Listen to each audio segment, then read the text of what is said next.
Morningstar, Chapter 4.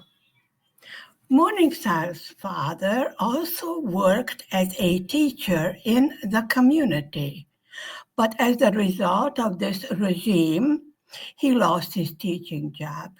A minister with religious upbringing and background was not fit to teach little children in a communist regime. He might influence the children's young mind in the wrong direction. I would say this era was mass brainwashing at its best, or worst, depends on your point of view. People were working for very low wages, barely enough to feed their families. There were often food shortages. In the department stores, the shelves were empty. The sales clerks would hide new shipments under the counter to sell to friends and families for a bit of a higher price. This was the only way to buy goods. You had to know someone to receive such about anything. Pigs on the farms were slaughtered in secret and the meat hidden so the inspectors would not take their share and leave the family starving. The people were supposed to be the ruling party under this regime, but there was only a few well-chosen persons that ruled. All products, including wheat and feed grain for the animals, were confiscated. Supposedly everything was shared by everyone equally, but of course this was not reality, only one of the communist fairy tales. There were many such fairy tales for grown-ups to swallow without questions to ask or answered.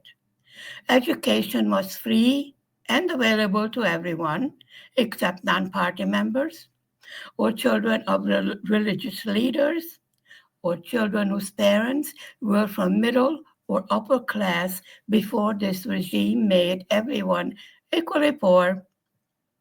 Barons and countesses were working as janitors, or worse, had no work at all. They were moved out of their mansions to live in a barn or a woodshed. All the properties confiscated in the name of the people. Great works of art and architecture deemed for destruction and left to ruins. Nothing was saved from minor destruction. Great buildings were torn apart, and the materials from them used to build houses and barns or whatever else needed building.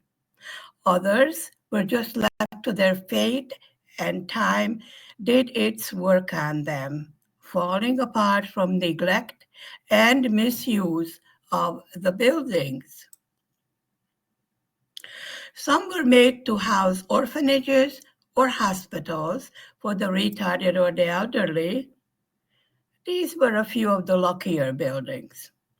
Of course, money for restoration or upkeep of these places were non-existent. If the buildings became too hazardous for humans to live in, the patients were just moved to another building. One after the other, the great mansions and castles went into decay and ruin, too late to save most of them. All religious symbols from schools were removed and turned into state-owned schools. Higher education also became free, but only students who were recommended by party members were allowed to attend. Many teachers and doctors were trained in Russia at this time.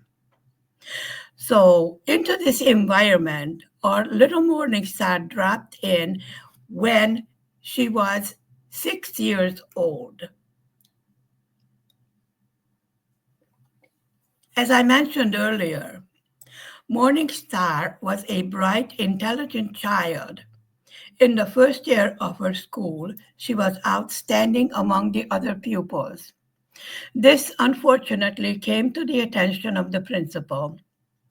Daily, the principal would come into the classroom, look at the morning star, and state just into thin air that it is unfortunate for this child to be so bright, since she will never be allowed to receive higher education because of her parental background, meaning because her father was a religious leader.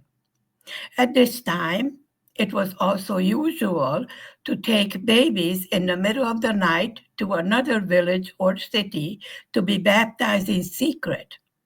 Also, church weddings were not allowed to party members, so these also were arranged in secret in an unknown community.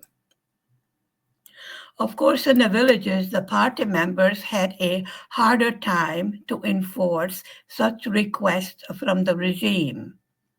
Tradition being what it is in Hungary, the people will marry and baptize in church no matter who objects. Burials were conducted by the mayor or some other official from the town hall. Ministers or priests were not welcomed to officiate. People knew the rules of the game, and they played it.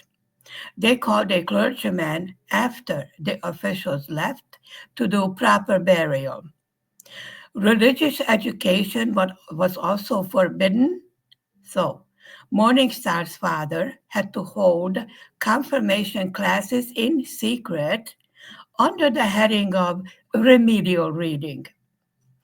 Where there's a will, there is a way to get things done. Many clergymen were also imprisoned at this time or sent to Siberia to working camps. Most people sent to Siberia never returned alive again. Russia was referred to as the mother country and Stalin as the father of the people. Morningstar's father commented that Stalin was a rather good looking father to have, but not for his daughter, who already had a father. The children referred to communist leaders and upperclassmen as pals. So Morningstar had lots of pals all of a sudden. In a big ceremony at school, Morningstar received the red kerchief to be tied around her neck. She received a slap from her school principal for wearing a tiny gold cross on a chain around her neck. And she received a slap from her father for wearing the red kerchief that symbolized the communist regime. And inside the regime, the communist youth movement. She commented that she would wish the grown ups would make up their minds as to what they want and quit slapping her. And naturally, this action caused her another afternoon of writing, "I must not express my opinions to adults." She wrote it, and it wound up in the fireplace again. But she did learn to write with a beautiful handwriting. Everything has its plus and minus side, so the saying goes. Morningstar did so much afternoon punishment writings that she was considering becoming a secretary when she grew up. Morningstar figured to be a secretary does not require higher education, so that problem was solved in her little logical mind. In school, Morningstar started studying Russian and French languages. These were allowed by the regime. To her dismay, the French teacher was to be her dreaded school principal. Whenever Morningstar became discouraged by the snide remarks of her principal and some teachers as to why study if she will never be allowed to continue her education past grade 8, she remembered her father's words. "You are studying for yourself, not for the school or for your teachers. Whatever is in your mind and your heart, no one can take from you. So she continued hard to be a good student, despite all the negative feedback. Before her father was dismissed from teaching, he was a math and Latin teacher, which gave a bit of help to Morningstar because algebra was not one of her best subjects. She just could not see reason for knowing all those things to become a secretary. Again, it was her logical little mind that went against her. Chapter 5 of Morningstar Esthajnalcsillag.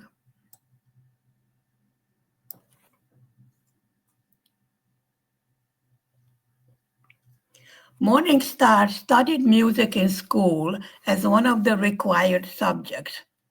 She also learned to read the musical scores and sheet music. Now she was a little bit familiar with reading music because a Morningstar would watch each Sunday as the organist played in their church and also watched as he practiced for the services. Of course, this did not mean that she had any great desire to become a pianist or a church organist player, but this all gave her father a grand old idea. Morningstar's father decided that she was old enough to learn how to play the organ. This organ was not an electrical one, as you might have guessed, but one that the pedals had to be pumped so as to give air for the organ to make sound. The pumping of the pedals gave no problem to Morningstar. However, reading musical scores and make a familiar tune come out of the organ did. Morningstar's father decided that she knows how to play the organ. No arguing with father. If he said she knew how to do it, then it must be true. This was a far cry from being so. But father is father and will be obeyed. Morningstar knew this from writing it down a few thousand times in her afternoon punishment writing sessions. Our little girl was not musically inclined, to put it mildly. She could carry a tune with her singing voice, even could sing a duet with their cats and dog, but to play a tune on that blasted, miserable organ just somehow did not want to become a reality. Father, with great wisdom, well known Hungarian humor and wit, came to the rescue. Our little girl's father decided to mark the keys on the organ. He marked where do was and so on. From the note do, Morningstar could master her way to re, mi, fa, sol, la, ti, and back to higher do. There were squiggly lines and things at the beginning of the lines on the score sheet, but of course our little girl had absolutely no idea what they were there for. She concluded that those things looked rather nice there, so it must be to decorate a simple, boring looking score sheet. Logically thinking simplifies to its purest. Learning to play the simple score was even fun, Morningstar concluded. So she played Do, Re, Mi, Fa, Sol, La, Ti, Do until it nearly drove her family and sometimes not so silently suffering neighbors to tears, or worse yet, to drink. The exercise that came with paddling the organ made her legs strong and healthy. She did not realize this at that time. She was just enjoying the sound that was made by her torturing of the organ. Well, the musical instrument did not complain, so our little girl concluded that it does not hurt the organ to be so misused. Then one dreadful day, Morningstar's father informed her that playing the score was very nice, but it was time to learn a simple church hymn on the organ. and she would be playing this hymn at Sunday worship services. Morning Star went into minimal shock. She knew her father was a perfectionist, and if she made a mistake playing the hymn, there would be punishment again. And worse than that, there would be more practicing. Our little girl was right again as usual. The attempt to play a hymn failed miserably. Now, we must remember that at that time, Morning Star was only 6 years old. Her legs were hardly long enough to reach the pedals of the organ, even with the seat lowered to its bottom level. So she had to scoot down to the edge of the bench, stretch her legs out as much as possible to push these pedals. In the meantime, Morningstar had to reach the keys on the organ also. To all this, her father expected our little girl to learn the words of the hymns, all words, and sometimes there were as many as 12 stanzas. Well, now this was more than Morningstar was able or willing to do. The first signs of Morningstar's stubbornness started to surface.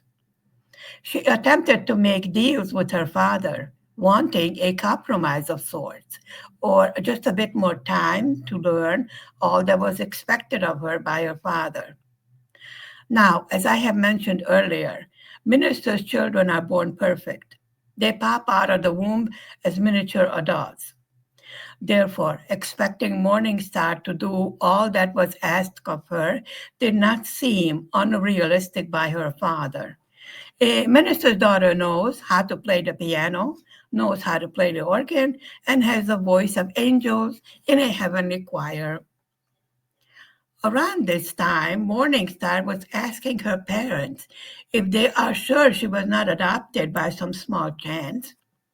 She concluded it was the only explanation why she is not able to fulfill the requirements of being a minister's daughter. This conclusion seemed perfectly logical to our little girl. Morningstar really took this fantasy of hers to the possible extremes.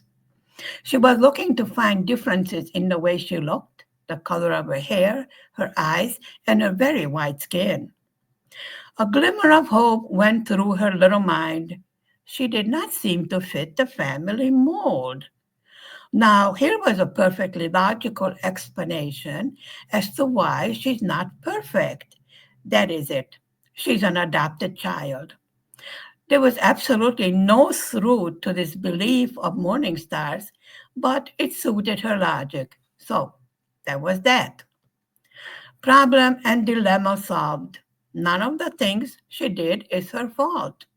Her parents adopted her from the wrong type of natural parents.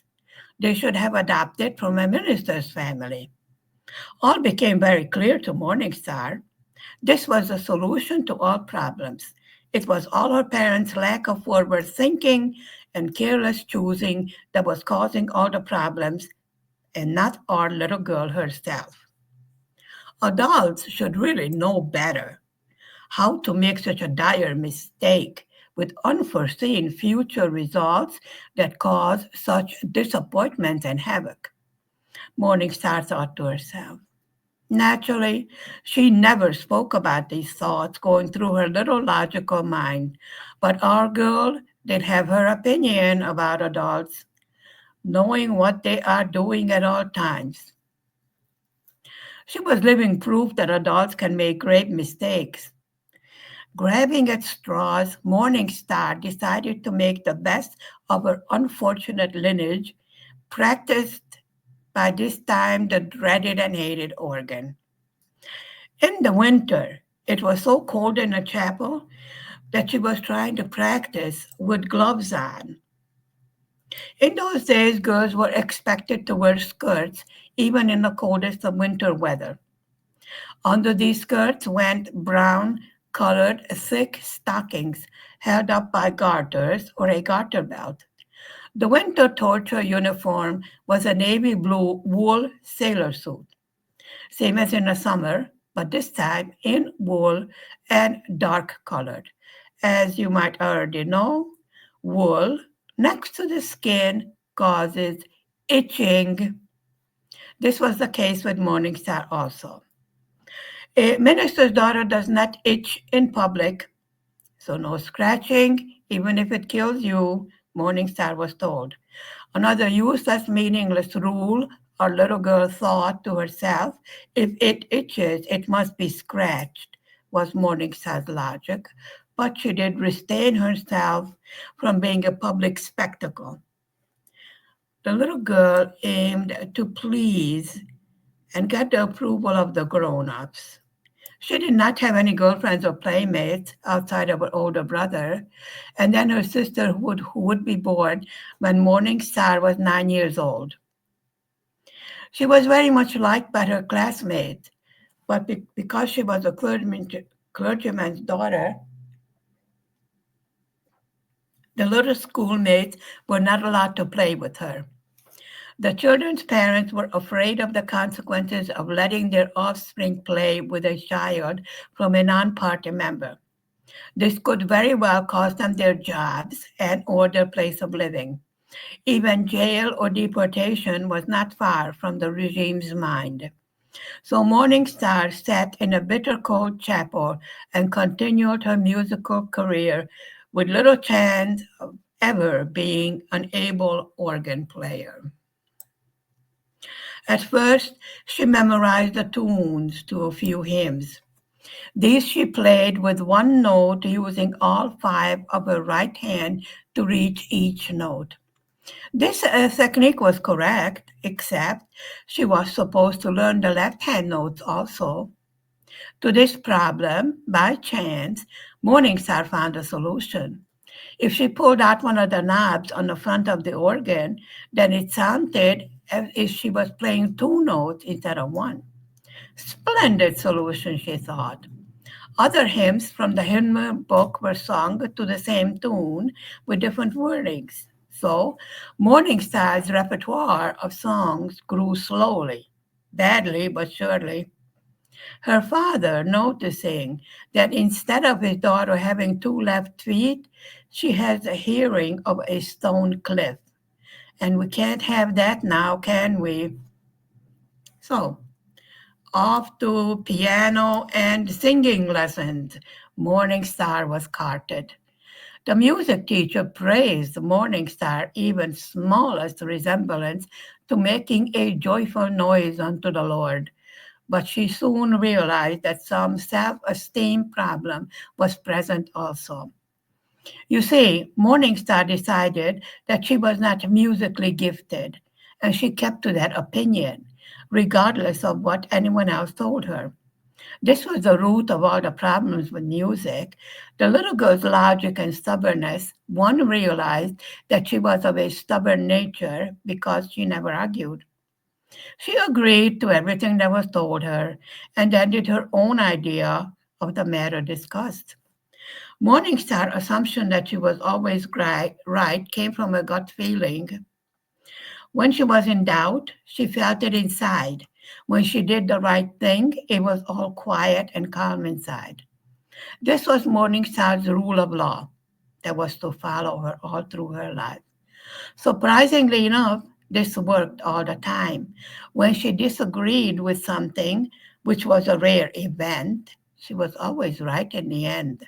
This justified to her the logical thinking used to arrive at answers. So Morningstar confirmed with her sorry attempts at becoming a church organist, and the congregation overlooked her childish mistakes and attempts at perfection. A wrong note hit is never corrected but forgotten, and on to the next note, she was told.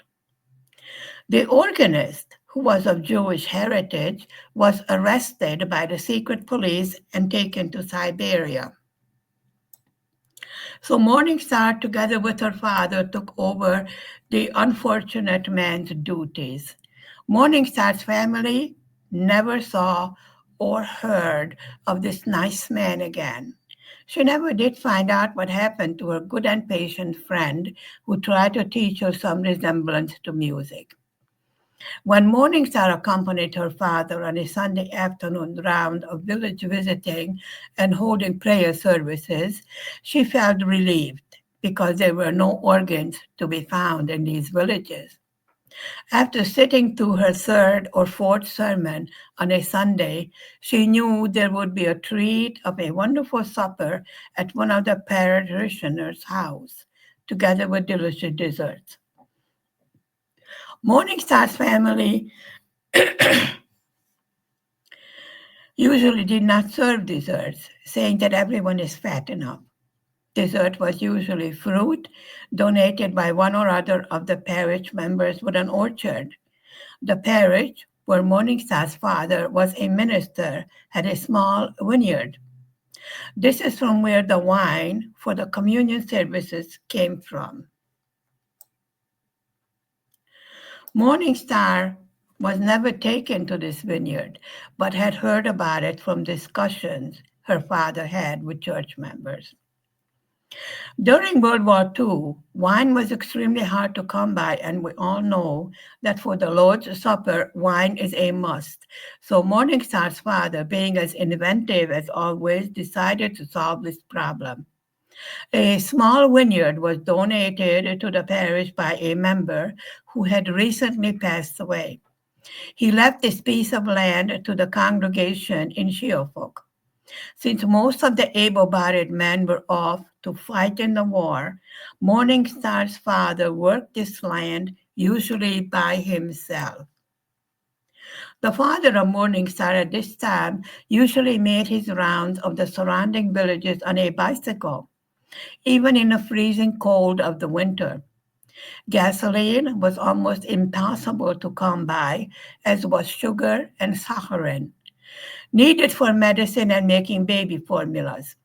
Once on his way to one of the villages, Morningstar's father was stopped by our not too friendly Russian soldiers. They noticed a wristwatch on the minister.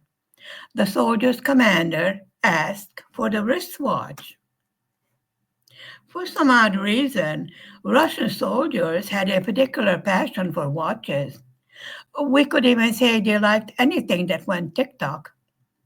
Now, Morningstar's father was thinking, why should I just give them this watch? They might kill me anyway.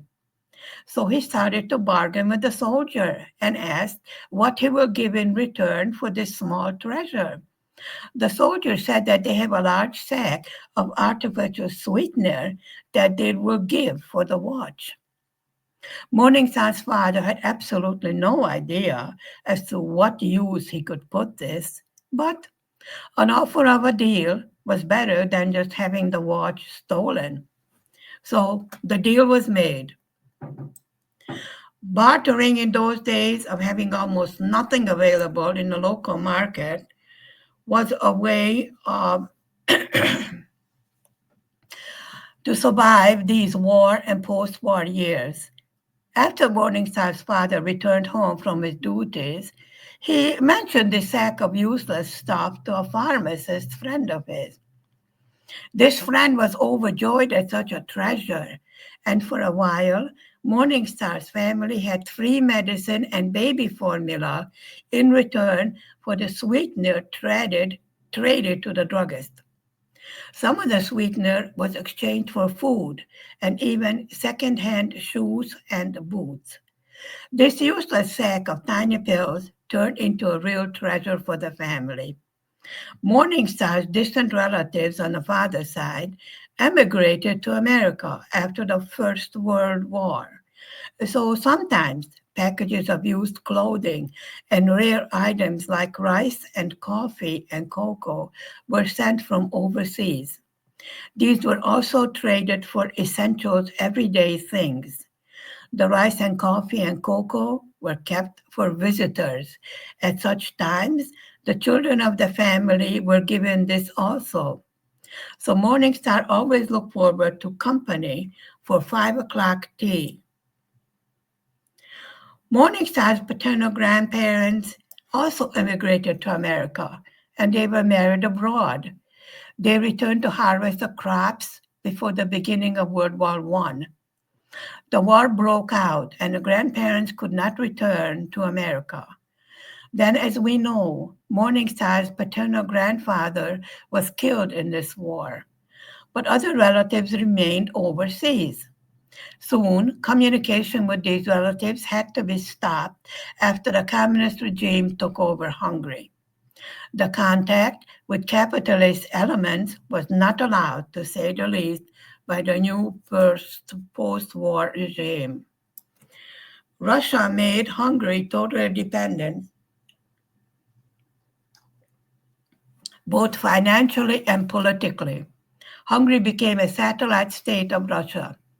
Because the Hungarian fields gave an abundant harvest of wheat, Hungary became very important for the feeding of the Russian people. Wheat was exported, and Hungarian factories, now owned by the state after being confiscated from their private owners, produced goods to be exported to Russia. The economies of Russia and her satellite states, such as Hungary, became entangled and impossible to separate. The faltering of one state was felt by all the other states as well. Russia, the all powerful liberator of these states, liberated the people from everything they ever possessed and gave back only a communist dictatorship. No economical growth was foreseen in these countries. Russia's will on these peoples were imposed by a large contingent of ever present Russian soldiers, secret police, and the dreaded KGB. People's attics were swept of any hidden or remaining wheat. After the slaughter of a pig at home, a certain amount of meat and lard had to be turned over to the authorities, for free, of course. This was supposedly to feed the people who don't have any meat to eat, but this only went to officials. Black market trading and slaughtering of pigs in secret was common in those days. So was the acceptance of bribes. I am sure this is of no surprise to anyone. Morningstar's family was among the fortunate ones. They had a house to live in all by themselves, and this house has indoor plumbing, a bathroom with a wood-burning boiler, a shower, a telephone, a four-wheeled thing that resembled a car, and the greatest possession in those days that was as rare as a white raven, they had a semi-automatic washing machine. This was a gift from the overseas relatives. Remember, I am speaking of the late 1950s here. Most people did not even have running water in the house, let alone indoor plumbing and the rest. Electricity was not available everywhere in those days. Certainly in the rural areas, it was lagging behind.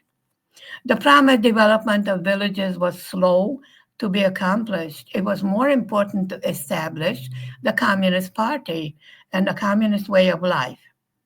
Everything else came second to this. And of course, all were happy in the communist utopia that only existed on paper, written by Marx and Lenin. Morningstar's village was a vacationing resort. It developed a bit faster than other villages.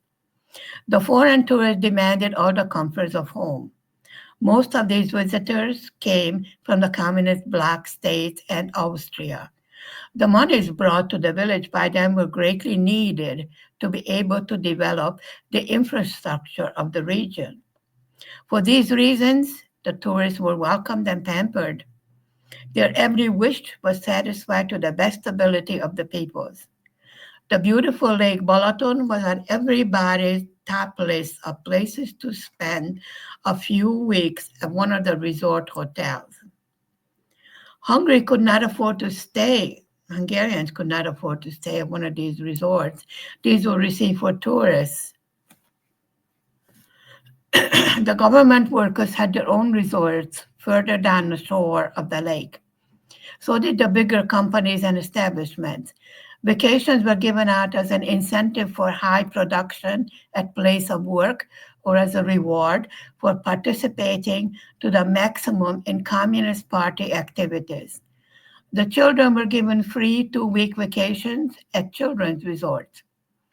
These resorts were, of course, further down the lake shore away from the eyes and contact of the foreigners. The communist ideology was drilled and practiced by the youngsters even at these resorts. Brainwashing must never stop, or the child might start to have ideas of his own, and this was not allowed in those days. Morningstar was never allowed to join any of these vacation groups because of her father's ministry. She was not given the permission to attend any of these summer camps. Morningstar spent the majority of the summer at the free beach. She would take her bathing suit and towel, walk to this beach. It was about a 20-minute walk for the little girl. At the beach, the ladies who were at the gate knew her very well, and they told her to place her towel where they could keep an eye on Morningstar. The little girl would stay out at the water all day long. Around nighttime, when the day's duties were done, the rest of the family joined her also. Sunset on the Lake Balaton was a very special and memorable time for anyone that was blessed to witness this. First, it became very quiet. Even the constant lake breeze stopped, as if nature was holding her breath before she unfolds the beauty that was about to begin. At this time of the day, the water seemed to be the warmest, and the soft, gentle waves felt like silk caressing Morningstar's body. The sailboats and the little rowing boats were returning to the harbor. The tourists had gone back to their hotels, and Morningstar had her lake to herself almost. She would sit on the shore with her feet dangling in the water and watch the sun slowly go down. The colors in the sky were beyond all the colors she had ever seen of a sunset in a painting. Nothing was able to top these moments for Morningstar. Even in her hours of greatest distress or pain, Morningstar would recall these moments of utter peace and silence to calm her soul and give her courage to carry on. This was Morningstar's little bit of private heaven. She felt the world had come to a halt, and only she and the lake were present. All else ceased to exist. The sound of the water licking the rocks, the gentle swaying of the trees, the rustling of the leaves in the soft breeze were forever embedded in Morningstar's mind. As the sun sank lower into the clear, clean water of the lake, it produced a lane of sparkling water with dark water on either side of it. Morningstar called this the path of the angels. The moon began to rise at the same time, keeping the path of angels lit and shimmering in the dusk. The stars came out with a splash of twinkling brilliance that not even the purest white diamond could match. Morningstar felt that if she raised her arms, she could reach the stars. Morningstar became one with her beloved lake. She felt that if this was ever taken from her, she would die. Of course, she was over dramatizing the issue, but at that time, a little girl truly believed this. End of chapter 5.